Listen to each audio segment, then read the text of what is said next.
Hello and welcome. 5 p.m. and yesterday I missed the show. Gargi and the rest of the team had done it. Today, lots to talk about. India's practice session starts in exactly 30 minutes from now in Ahmedabad. The press conference will be soon, and thereafter you will have all our reporters, Gargi Raut, Shubhan Chakraborty, Rohit Juglan, all of them live from Ahmedabad. So you will have all the details of India's practice. I will talk about two things in detail today. One, the Abhishek Sharma issue, three consecutive ducks. Where does Abhishek Sharma stand? Mentally, is there an issue? If in such a scenario, how does a player deal with self-doubt? Because it's only natural that a young man could be riddled by self-doubt. So obviously, I will I'll kind of deep dive on the Abhishek Sharma issue and talk about it at length. Try and understand what can be done and how Gautam Gambhir is perhaps the best man to try and advise Abhishek Sharma and get him out of this at this point in time. And I'll tell you why. We'll also play a clip of Gautam Gambhir when he struggled in a similar manner, how he came out of the equation. We will talk about that. And we will also talk about the fact that should Tilak Verma should Tilak Verma give way to Sanju Samson? Is that something that the Indian team should contemplate or talk about? Is there a need to do that? Tilak Verma is Tilak Verma kind of getting stuck? And can India, can India against South Africa, for example, give it a thought that Sanju Samson can come in for Tilak Verma? So we'll talk about the Indian playing 11 or the possible combination. So deep dive on Abhishek Sharma, the role of Gautam Gambhir and the role of the support staff and the management extremely critical at this point in time. Also, a focus on the Indian team for day after. Focus on the Indian team for day after. Largely, the question that should Tilak Verma give way to Sanju Samson. More importantly, I'll also we've got to build up tomorrow. We've got time to understand from the practice session where India is headed. So we will get a lot of detail tonight from Gargi and from Shubhan and from Rohit, and we will talk about it at length tomorrow as well. I will also look at the possibility of Pakistan players being excluded from the 100. After the publication of that news report that Pakistan players unlikely in the 100, a lot has been written, and we are seeing two different strands of opinion as far as the Pakistan players are concerned. Let me start with the Pakistan players and then Pakistan players in the 100, and I will move on to the T20 World Cup, and obviously with a clear focus on India. Someone has also already, Arvind has written about the Ranji Trophy. Bharat will cover the Ranji Trophy, Arvind, and he will go to Hubli. He will obviously cover the Ranji Trophy at length. So, true to our commitment, we will try and cover every sport from on ground. So, I'm going to send Bharat Ramraj to cover the Ranji Trophy from on ground. Let me start with the Pakistan point. It is now pretty likely. Let's put it this way: it is pretty likely that Pakistan players will not be a part of the 100 in the Indian-owned franchises. No franchise owner, let's put this on record, no franchise owner has said this openly. Also, no franchise owner will say this openly. At the same time, this will be or is likely to be the outcome on the day of the auction, which is 11th and 12th of March in Manchester or in London. Sorry. So the likely outcome is no franchise which is Indian owned is likely to pick a Pakistan player. We've seen opinion divided. On the one hand, Western commentators, analysts, journalists, whether it's a Julian Geyer, whether it's a Lawrence Booth, people have expressed apprehension and concern. On the other hand, we have seen people trying to understand and trying to understand the whole situation. Let's put facts in front of you. First things first, Pakistan players are not included in the ILT20. Pakistan players are not included in the South Africa T20 League in the franchises which are Indian owned. And in the South Africa T20 League, SAT20, all the six franchises are Indian owned. We don't see Pakistan players as part of the South African League. Good or bad? I'm not getting into a value judgment here. So please, first, let me state facts. I will give my opinion. Arvind, Indian monopoly we will come to Indian monopoly. And who the hell is raising voice? Because people resist, Indian hegemony. That's Grips Asa. I will come to that. To kind of this two-faced hypocrisy also needs to be exposed. All this so-called two-faced hypocrisy. I will come to that in a bit. Having said that, let's first put facts in front of you. So, like I said, South Africa T20 doesn't have Indian players. The Dubai T20 doesn't have Indian players. UK, it is likely, like I said, it is likely that Indian owned franchises will not pick Pakistan players. Let me also give you some facts. The ECB had sent out a mail or sent out a kind of communication, from what I know, to all of the franchises asking for their auction strategy, basically wanting to know if they will pick Pakistan players or not. From also what I know, no franchise has disclosed their auction strategy to the ECB, saying that this is something that they are not going to. I mean, auction strategy cannot be disclosed. Obviously the ECB had couched it in a manner where they had not used the word Pakistan players. They had asked, saying that 1,000 players from Australia, from Pakistan, from other countries have registered for the 100, and it is a great list, and if the franchises could talk about it. So basically it was a mailer from the ECB, a mail asking or wanting to find out about the auction strategy if they got a whiff that where the franchises are headed. As is understandable, the franchises haven't given any detail. Now, one side of argument is, what have the Pakistan players done? Are the players at fault here? The answer is no. The Pakistan players are not at fault. And let me also make this very clear that I don't think this is about skill set. I don't think this is about skill. I don't think this is about the ability of the Pakistan players. Absolutely, it is about geopolitics. Absolutely, it is about the external factors that always influence sport. Now, here, if anyone comes and says that, oh, you know what, but sport is pristine, sport has to be kept out of all of this, that fellow is a complete idiot.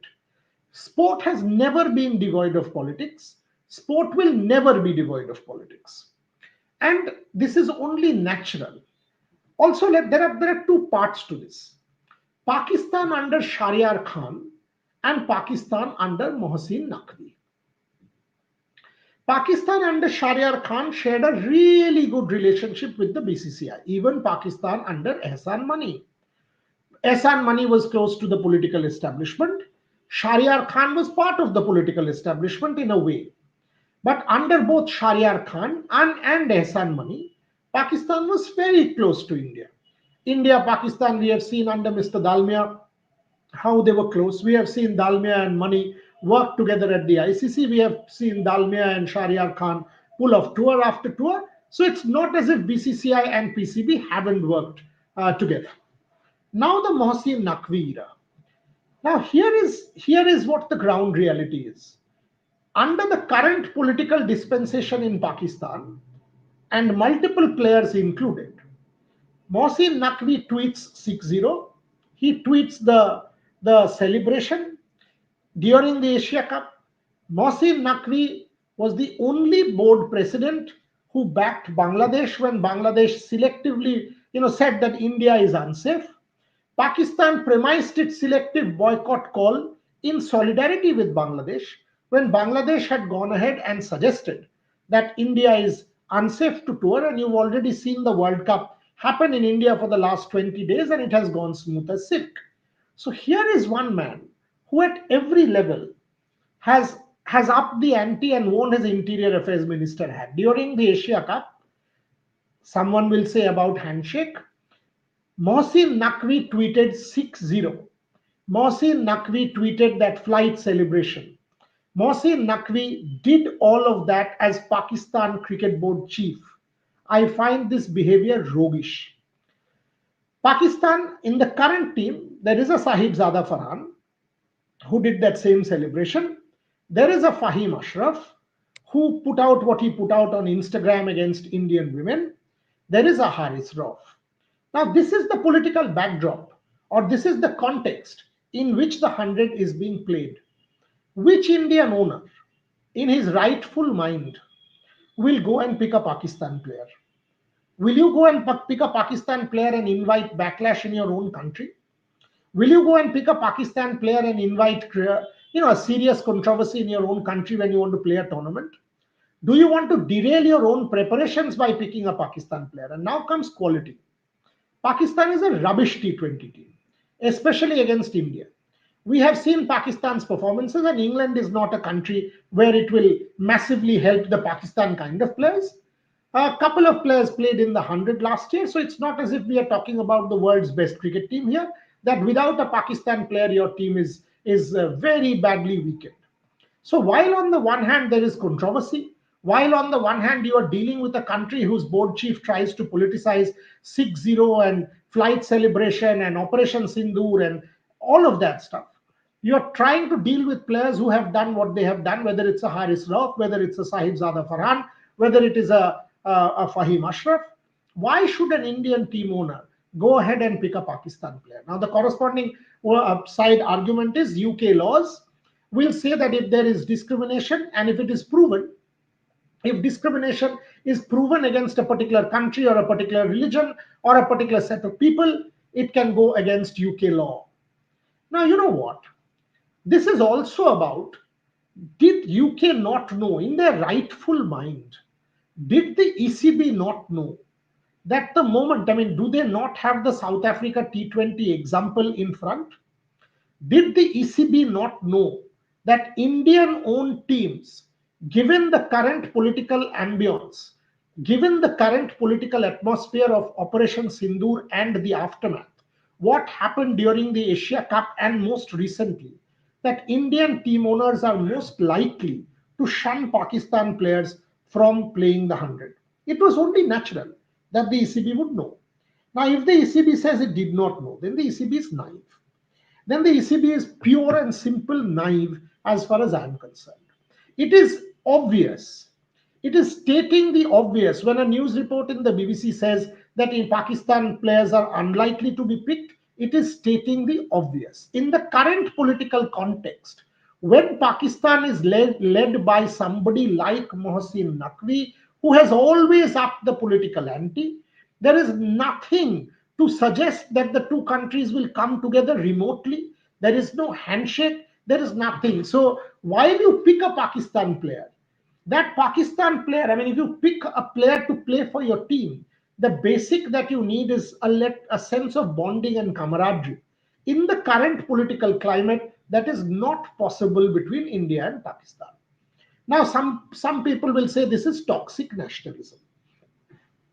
I know where this is coming from, but I want to understand that when you are dealing with, and this is the geopolitical reality of our times, we are dealing with a war. We are dealing with a warlike situation. We are dealing with a war that has temporarily been stalled. It has not been called off, Operation Sindoor. We are dealing with a country whose board chief at every point in time wants to instigate and provoke. We are dealing with a country that wants to selectively boycott the game against India. We are dealing with a country that was trying to provoke Bangladesh at every level. কি ১০০ এটা করবেন না, villain খেলোয়াড়রা না ছাড়া সিনেমায় মজা আসবে না। সাইমন, এটা সিরিয়াস ইস্যু নিয়ে একটা আলোচনা হচ্ছে, তাই খেলো করে দেবেন না, request. So when you are dealing with a country which has done all of this in the most recent past, if you are a Mukesh Ambani, if you are a Sanjeev Goenka, if you are a Indian team owner of the 100, what do you do? Do you kind of go ahead and say, no, I will pick a Pakistan player and open a Pandora's box, open an entire controversy, invite backlash, invite controversy, invite division within our own team, invite players getting deflected and players thinking about the narrative being something fundamentally different ahead of the tournament? Do you want that? I understand if there was a Virat Kohli playing for Pakistan, that somebody of that quality or caliber, or somebody of the caliber of Jasprit Bumrah, who, if you pick, can come and win you the 100 on his own. Somebody of extraordinary ability or extraordinary caliber. Do you have such a player in the Pakistan team at this point in time? The answer is no, you don't. So, in such a scenario, it is much better for these franchises to be safe than sorry. So, I understand where the franchises come from. Now, the other side, people will say this is toxic nationalism. Firstly, each of these franchise owners, no one will spell this out. You have seen what happened with Mustafizur Rahman. No one will spell this out that, okay, there is a decided policy. Now, in South Africa, nothing happened. In Dubai ILT20, nothing happened. In IPL from 2009 onwards, Pakistan players have not been included. The sheen has not gone. Now, in the 100, if the ECB was that concerned that, you know what, Indian ownership might leave out Pakistan players, and if someone comes and tells me that the idea or the understanding wasn't there, then that person has to be naive. If anyone in the current political context says that, oh, you know what, Indian owners will pick Pakistan players, then I don't know. I mean, clearly their understanding of geopolitics is quite skewed. Now, coming to the Western argument. Again, I understand the larger picture of spirit of the game and all of that. You know, let's take an example of the India Pakistan game. We heard Western commentators say it's a toxic spectacle. It is a, you know, it's too big to fail. India Pakistan, no, it is all political. It is, but cricket, it is too big to fail because commercially it's high value. Now, here's the question: has anyone stopped England or Australia or New Zealand or South Africa from marketing their game better? Has anybody stopped England and Australia from becoming the same contest like India and Pakistan, much like the Ashes? Has anybody stopped, by the way, hyper commercialized sport, hyper commercialized elite high performance sport absolutely needs money.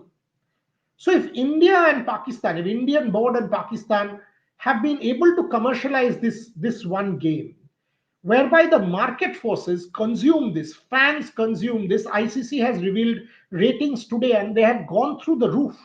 If the market consumption of this game is at a premium, why is the West so upset with it? Why is the West always crying, you know, this is the grapes are sour? Has anybody stopped England from marketing their cricket better? You know, I can sense a clear resistance in hegemony because you see the growing influence of Indian business interest in global cricket, be it in South Africa T20, where I see Indian ownership, be it in England T20, where I see 4 teams now being owned by Indian business interest. Obviously, in the IPL, it's largely Indian business interest, maybe one, but that too will soon become Indian.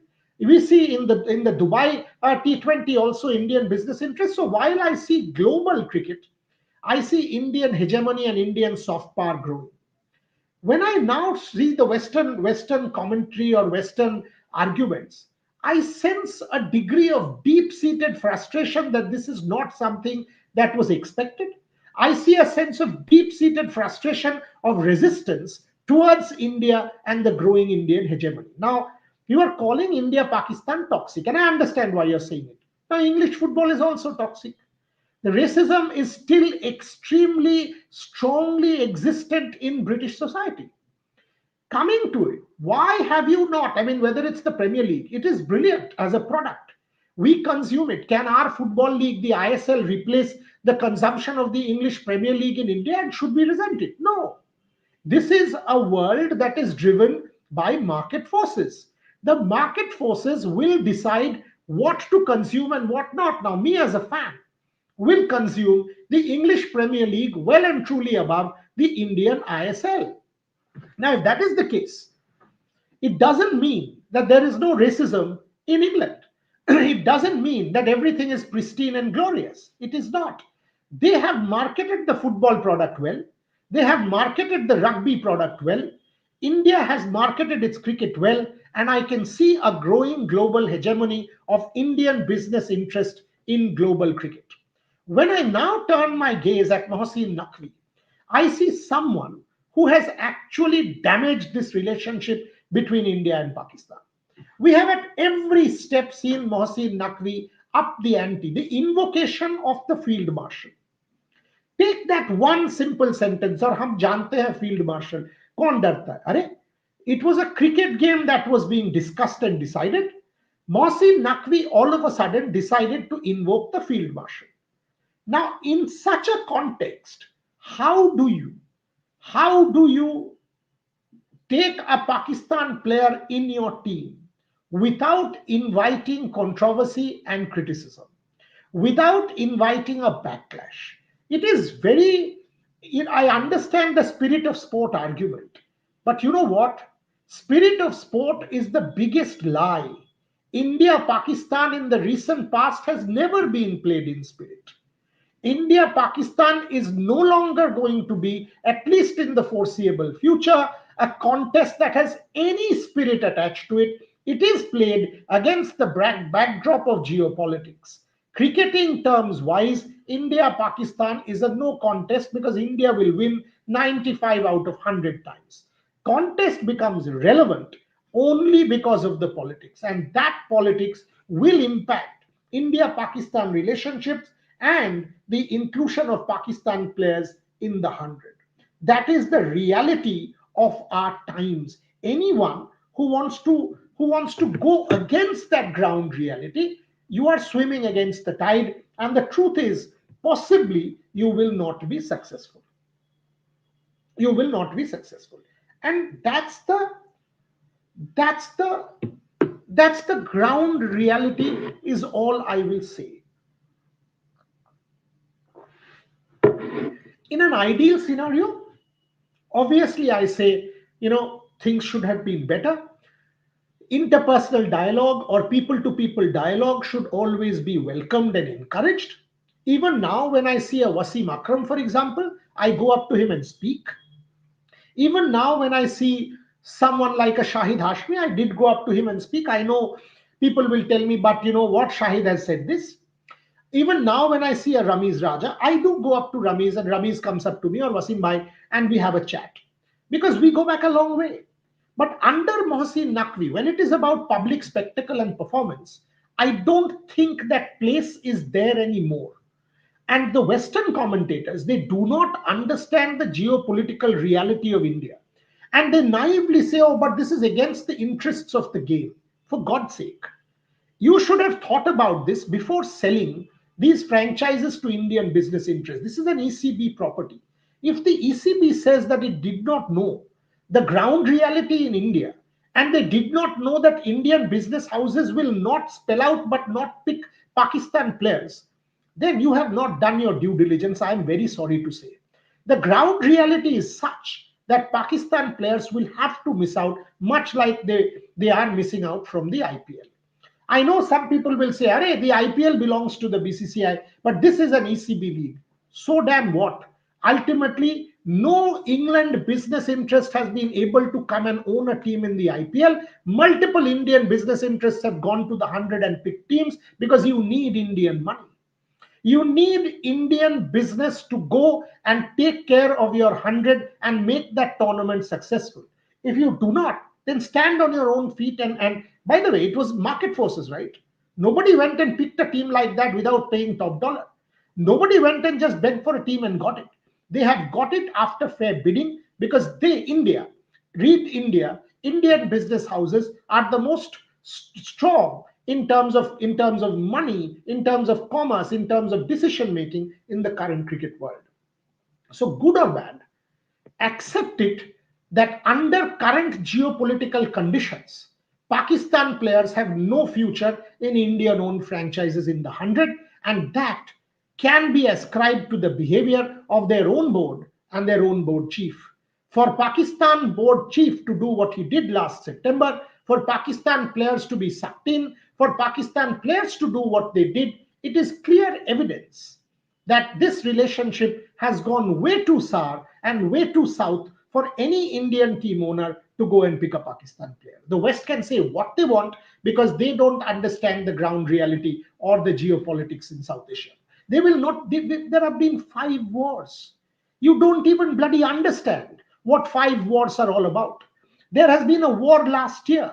You don't even understand. You don't even get it to talk from your high chair of liberal secular politics that, oh, you know what, the sport is going to dogs. You should have understood that before selling your team, that there are certain geopolitical realities that cannot be ignored. You don't even get the reality of India and Pakistan.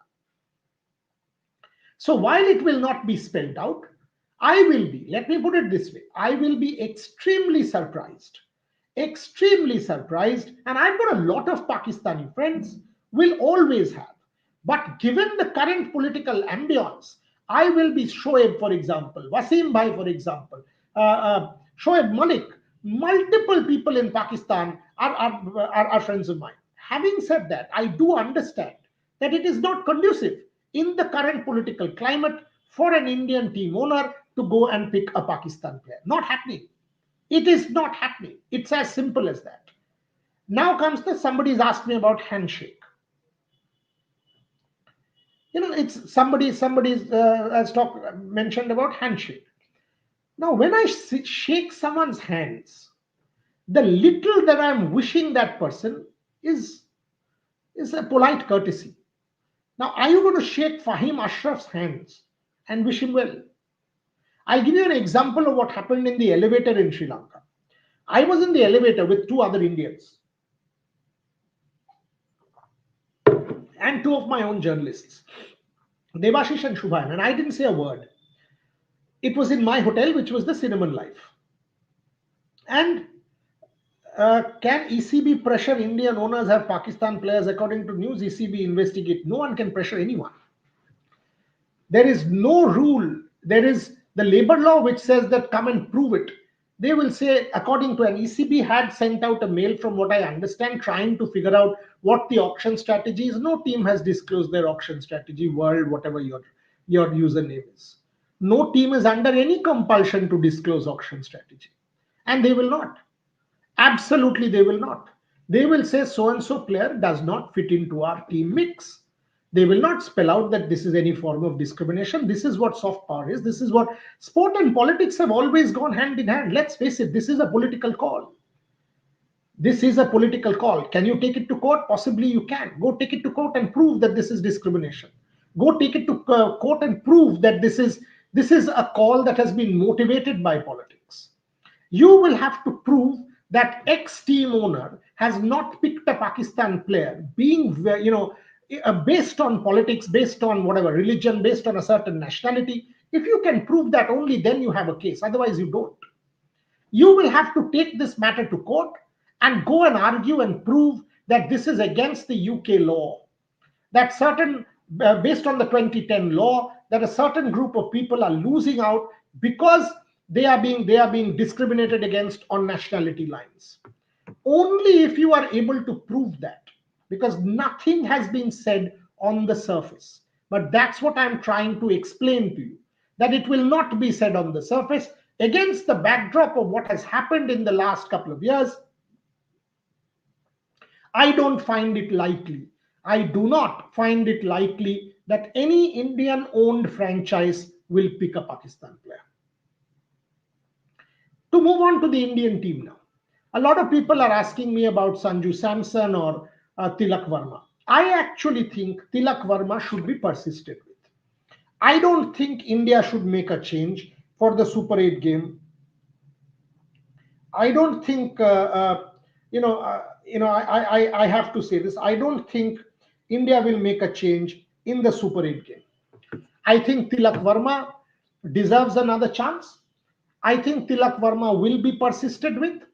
Sanju Samson, in the last game that he played, even Namibia, he got a 22 of 8 balls. But before that, in the New Zealand series, he did not look the part. So to get him in a Super 8 game against South Africa, replacing Tilak Varma, who, by the way, has scored runs in almost every game, a 30, a 29, he has scored runs in almost every game. Does that make sense in a key Super 8 game against South Africa? Maybe not. I am of the opinion that, and by the way, we now know that South Africa will start with an Aiden Markram, West Indies will start with a Roston Chase, and Zimbabwe will start with a Sikandar Raza. Most likely, these are the bowlers who will start against India, because most of these countries now know. Achha, the elevator story. Yes, Sasural gained the fool. Let me finish that. So 5 of us were in the elevator. Shubhayan, Devashish, me, and two other Indians. And the 3 of us were silent. Fahim Ashraf entered the lift at the Cinnamon Life. And the two Indians are saying, somebody is saying, Are this, have you recognized this guy? So the other fellow says, Yes, yes, Fahim Ashraf, very silently. And then this other guy says, But you know what? I don't want to speak to him because I remember what he posted on Instagram, and we will not do anything. We will not even say a word, ask for an autograph, ask for a photograph, despite him being a cricketer.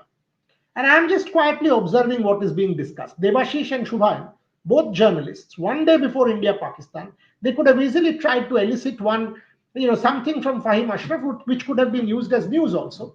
Devashish is telling Shubhan, আমি ওর সাথে কথাই বলবো না, I will not even speak to him. And I'm quietly observing the sentiment here. Four of them, two fans, two journalists, almost bordering on the same, saying we will not speak to Fahim Ashraf, clearly because of the post that he had done on Instagram against Indian women. And I realized that now, suppose Shubhan or Devashish or these two fans shook hands with Fahim Ashraf, would that be a gesture that has any spirit attached to it? Suppose you make him do it. Okay, chalo, this is the protocol, handshake. But is that handshake of any meaning? That's actually a false handshake. That's actually a handshake which behind the handshake has a pack of lies. You don't even wish that person well. You, in fact, detest that person. You dislike that person. You find that person disgusting for what he has done. Now, for you to go and shake hands with such a person is actually not even relevant. So, why would you want to shake hands with that person or even have a word? Now, India Pakistan relationship in cricket, whether you like it or not, has been reduced to this. Sahibzada Farhan, Fahim Ashraf, Haris Rauf, these fellows, whether you like it or not, it has been reduced to this. I mean, I, for one, I don't even, as I said, I mean, I've got tons of friends in Pakistan. But I understand that this is the geopolitical reality. Will a Sanjeev Goenka or Mukesh Ambani or an X or a Y will want to go against the grain of the tide and pick a Pakistan player and open a Pandora's box? Why? And is that Pakistan player as good as Wasim Akram? No, man. Is that Pakistan player as good as Virat Kohli? No. Is that Pakistan player even as good as, I mean, come on, anyone, even a Pakistan great? No. Waqar Yunis? No.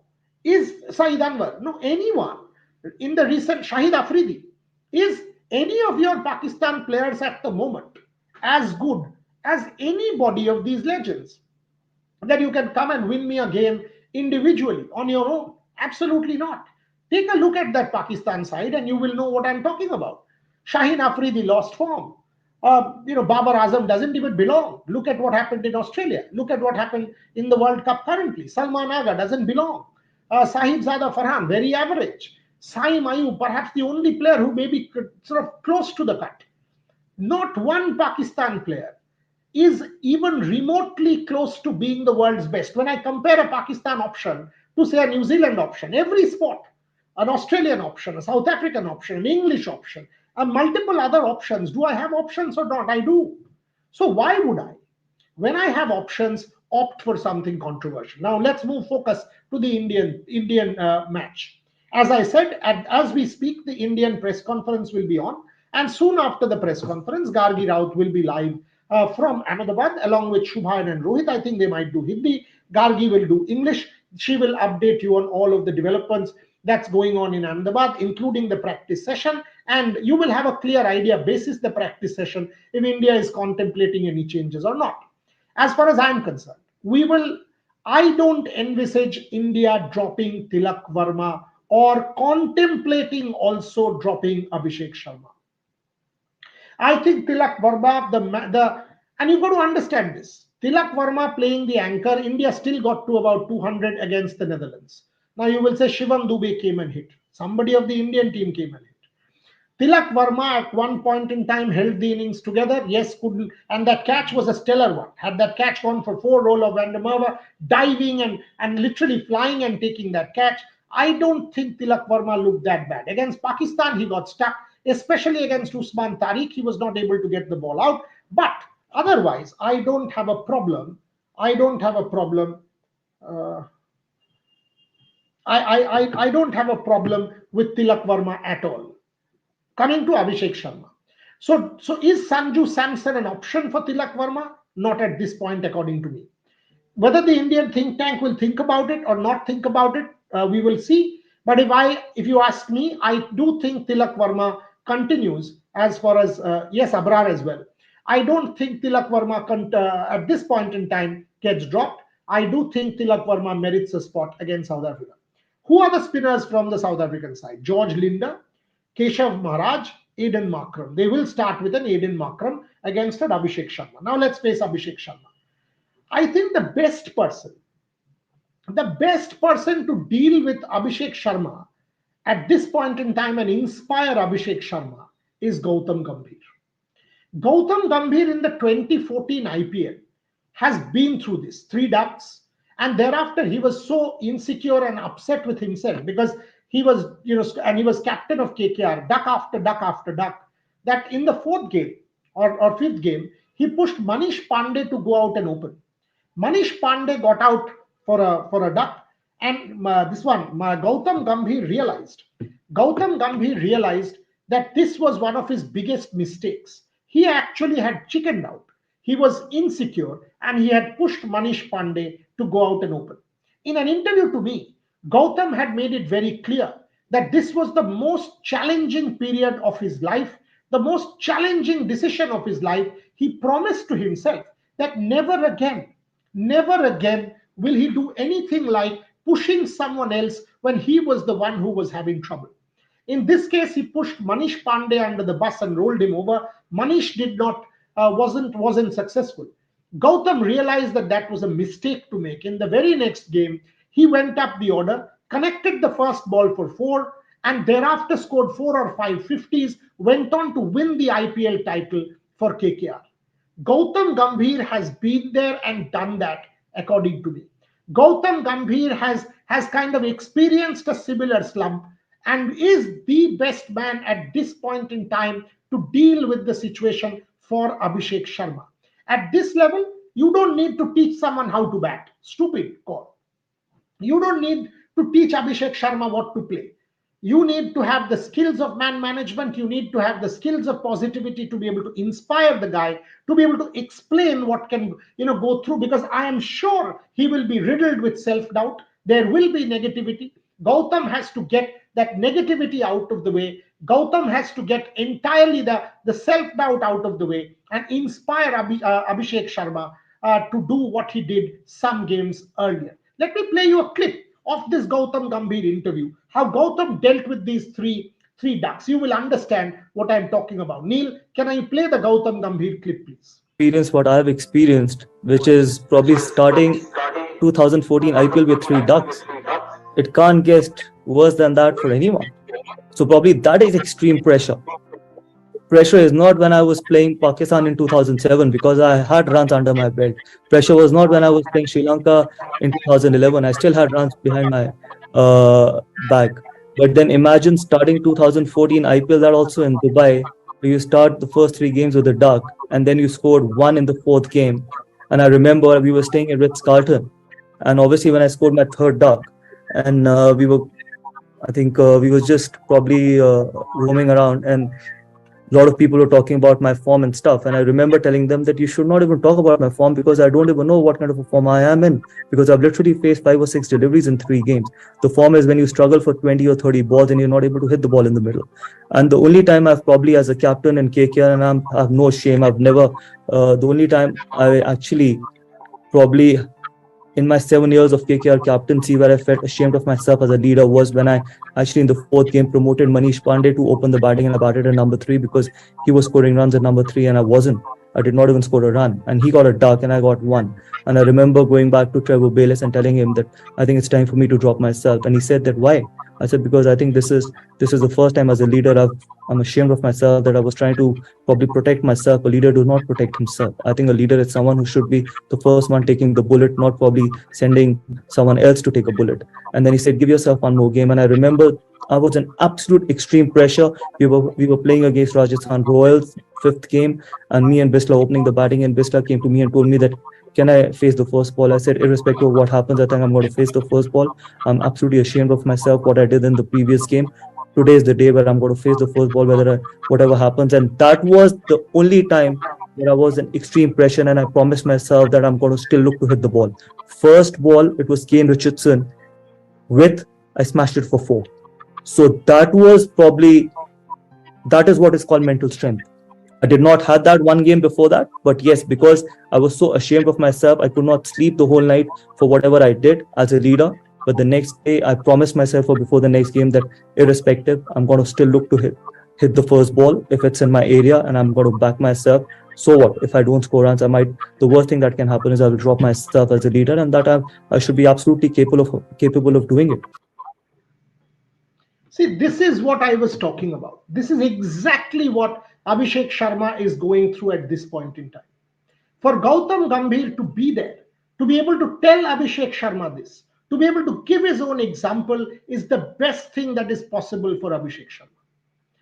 Cocoon yourself from what is being said in social media. It is harder than said, much harder than easier said than done. Absolutely agree. But social media does not make you a player. You do yourself. You have to cocoon yourself from the surround sound, the outside noise. Once you do that, trust me, that game will come back. Maybe tomorrow, day after against South Africa. And the person to be able to do this for you the best, according to me, is Gautam Gambhir. That's why I played that clip for you. I think Gautam Gambhir, as coach of this format, I'm not talking about test format where you can ask 100 questions of Gautam Gambhir, and I have. But when you are talking about this particular format, the T20 format, Gautam Gambhir knows it inside out. Gautam Gambhir has taught this team to win, has taught a unit how to come back from adversity and win. And I think he's the best guy to get Abhishek Sharma out of this rut. And Abhishek Sharma, one game away. He will know that not too long ago he was scoring runs. It happens to the best. It has happened to him.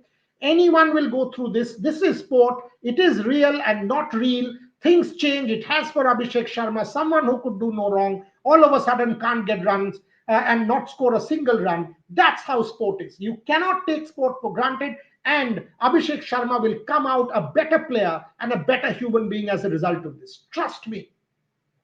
Trust me. I will end the show here, 43 minutes into the show.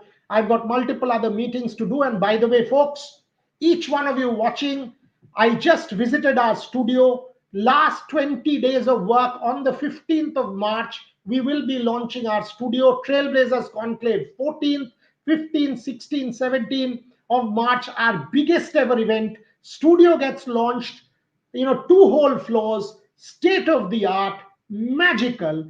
Trust me, I never imagined that 4 years we will have a studio of our own. Belongs to every viewer, every person who's backed us as part of this journey, to every member of my team. This is theirs. Gives me enormous amount of pride and joy. We will be putting out a video giving you all the updates from the studio, and 20 more days before we have our own state-of-the-art studio. This smaller studio will also be there, but most of the operations will shift to the new studio thereafter. And Trailblazers Conclave, incredible lineup. We will have that between the 14th and 17th of March. Gargi Raut will be joining you very shortly from the Indian press conference with all the details. For the moment, thank you very much for watching.